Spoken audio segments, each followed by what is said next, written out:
सन मराठीवरील प्रेमास रंग यावे ही मालिका प्रेक्षकांना आजकाल खूप आवडते।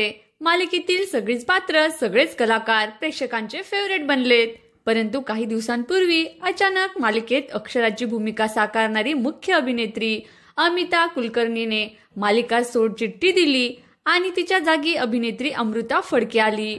तेव्हा सर्व प्रेक्षकांना जबरदस्त धक्काच बसला। सोशल मीडियावर सगळेच विचारत आहे की हे का घडलं?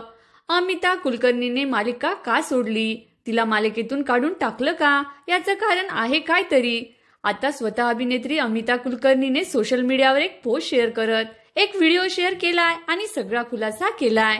अमिताने या व्हिडिओमध्ये सांगितलं की मागील काही दिवसांपासून तिच्या वडिलांची तब्येत खूपच बिकट आहे आणि वडिलांच्या तब्येतीकडे लक्ष देण्यासाठी, त्यांची काळजी घेण्यासाठीच तिने ही मालिका सोडलीये। यामध्ये दुसरं कोणतंही कारण नाहीये।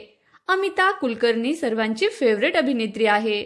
तिला सध्या कौटुंबिक कारणामुळे जरी मालिका सोडावी लागली असली तरी ती लवकरच टेलिव्हिजनवर परत येईल अशी आपण आशा बाळगूया। अशाच नवनवीन आणि इंटरेस्टिंग माहितींसाठी व्हिडिओला लाईक करा, शेअर करा आणि चॅनलला सबस्क्राईब करा। धन्यवाद। सन मराठीवरील प्रेमा